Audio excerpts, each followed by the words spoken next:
Hey, I know what you're thinking now. You saw the other two videos. This is your third one on the list of issues with TBI bikes. By now you're thinking, did I make a mistake? Is my bike gonna blow up? Is it ever gonna run right? Because there's quite the list right here of things that are known problems with them, and that's honestly just kind of getting started. So stick around and let's see if you made a mistake.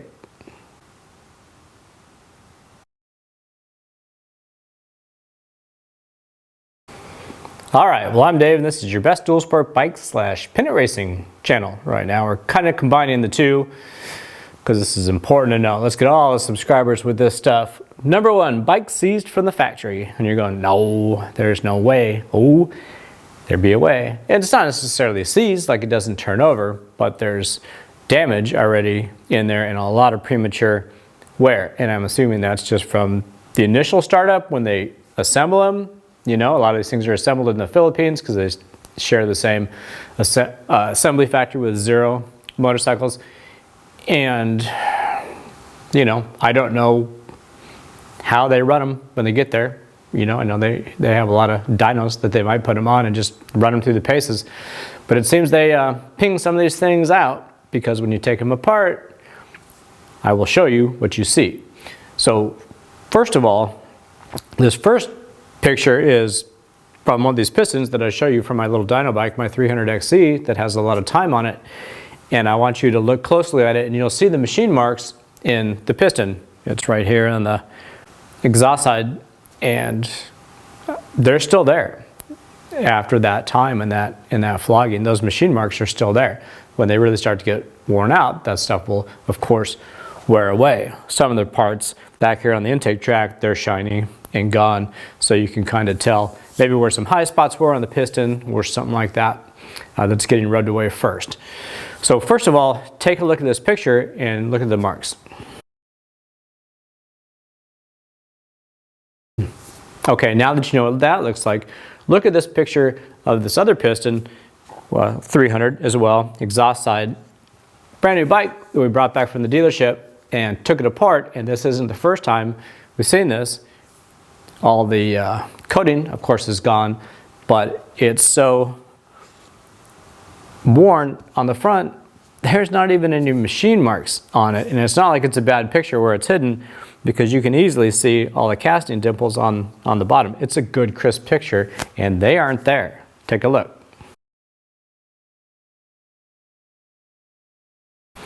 So that's kind of a bummer, huh?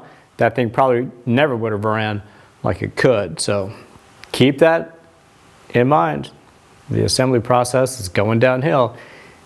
Now, it's going, and another proof that it's going downhill was another video that I made before where the bikes didn't have the proper assembly clearances on them, and the cylinder wasn't spaced up where it was supposed to be, and the squish band clearance was too tight, and that made the compression ratio too tight. So when they build these things, they have so many base gaskets that you can get for these bikes in variances of 2,500, and they're supposed to kind of stack them up and find the right, you know, to get the right clearances. Well, my bike was missed and too tight. Quite a few other people's bikes were missed and too tight, so keep that in mind. And then, of course, the compression would be higher and it wouldn't be too clever.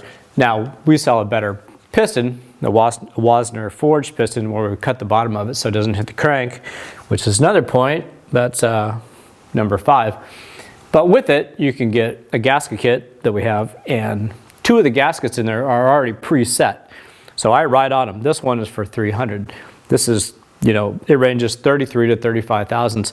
This properly spaces your cylinder to give you the right cylinder head height from it. So you're getting the right squish band, you're getting the right compression ratio, not too high, and the spark plug is spaced proper from the top of the piston, so the ignition timing isn't too retarded or too advanced. And then the ones that are supposed to be for the 250 bikes, well, we write that on the 250s. So the difference between these are 10 thousandths of an inch. If you wanted to tighten things up, I mean, you could put the 251 in it. If you had a 250 and you wanted to rev harder for like moto or something like that, you could put a 300 one in it. But now you know about that. So that's 2. 3, not enough oil, especially in the oil injected bikes. The XCW stuff, full joke. We measured it out because of the parameters that we can take when you see the tables in the, when you're getting into the ECU remapping, you do the math, that thing's running in a varied state of 100 to 120 to 1. That's hardly any oil at all. So if you're a bloopy boy, this is the stuff that I just despise with a passion, where you only get into third gear because you missed a shift. Your whole life revolves in first and second gear, climbing stuff around, never past half throttle. Ugh. If that's you, well, then I think it's probably okay because there's zero taxation really on that bike. But I still would put some oil in the gas tank and add a little premix to it for some kind of ass coverage and extra oil just to get rid of premature wear. Also, oil injection stuff is horrible when it's cold out. Oil gets thicker when it's cold out. It doesn't move near as fast. It still goes straight into the reed cage. It goes in before the fuel gets there. Now the fuel finally helps, everything move through.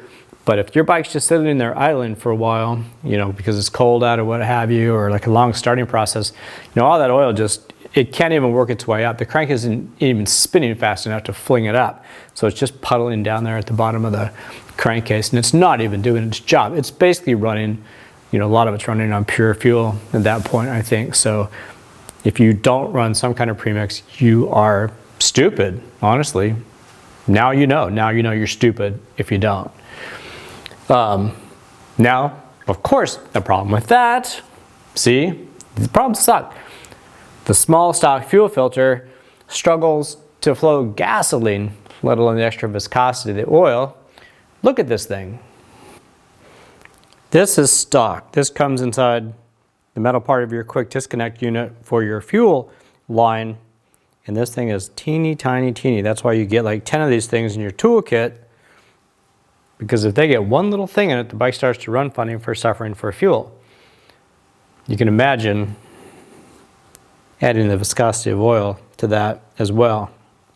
This is the unit that we use in our bigger quick disconnect fuel fitting that replaces this part here. You can see how much bigger it is, 7 times bigger with this big pleated filter. You can understand why you need this area right here to not have fuel issues, especially when you're adding oil to the gas. Are you done yet? Are you scared yet? Are you trying to scare me? Kinda. I want you to take this stuff serious because I don't want you to be stuck and have a bunch of problems when you can't buy parts. So let's keep going. 300 pistons hit the crank if ridden hard. I did another video on this. Basically what happens is, because of the counterbalancer that now is in there and the new bike, 17 and newer, that sits behind the crankshaft, because that's there, the whole cylinder assembly shifted forward just a little bit. Now this doesn't affect the 250s, only the 300s, because the piston diameter is bigger. ECU needs fixing. Yeah, so obviously we do the ECU reprogramming, and I'm going to show you on that throttle body why it's so important. It's the only way to fix problems that you're going to have with these bikes. Cylinder head isn't going to fix it. I totally get it that different companies that make cylinder heads, they want to push those. That's how they make their money. But I'm going to show you why there's no way in hell that's going to fix the problem that's inherent with the ECU programming. Beyond the overall fuel, the fixing of the exhaust valve control to get that to open correct so the bike keeps pulling instead of going out there and falling off, right? Like especially like an XCW, you get going along, it doesn't even open until you're way later in the throttle range, so you go and then it's and then it kind of falls off. Well, if I shift, it keeps going. If I back off, it picks up power. That's because the exhaust valve hasn't opened. I showed you that on another video. So we fixed that, and then of course it keeps pulling, and that's where you get your extra 16 horsepower. But let's take a look at this throttle body so you can really understand how that fixes problems that nothing else can fix. Okay, throttle body time. The double injectors front to back is a really stupid design. Problem, front injector. Plate opens this way. When it's right about here, the secondary injector is starting to turn on. Hopefully you can see that. So what do you notice about that? The front injector is always going. This is the one that turns on first, and it provides the fuel for idle because it's in front of the butterfly. But right here, now the fuel spray is starting to go behind the butterfly, and it can't get here into the engine. There's not a lot of velocity. It's decent. I mean, it'll suck the majority of it in, but some of it is starting to get caught behind. That is the big problem. So you can see this injector is so far back here, and it turns on right about here, right about the time that other one is starting to catch behind the throttle plate. This one turns on way too soon. So now this whole back area is getting filled with fuel. There's no real good, airflow to suck that stuff through.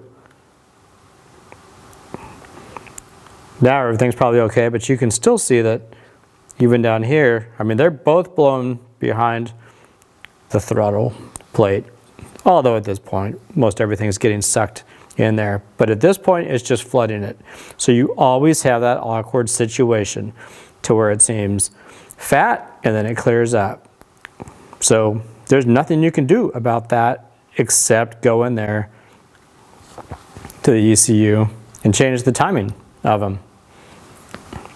Right there, I think a picture was worth 1,000 words. You can see how the fuel is really getting behind that throttle plate and doesn't have a chance to get through there, pulls up behind the throttle plate, and then when it's open far enough where things can get sucked through, you feel this awkward surge. Maybe it feels rich, maybe it feels flat. It's not going to go away. Nothing's going to make it go away other than fixing it at the ECU level. There's no head out there that's going to atomize that kind of stuff. By that time, stuff is too late. It's still a big wave of fuel. So we have to fix that at the ECU level. That's why all the reports always come back how crisp and clean these things run when they're fixed.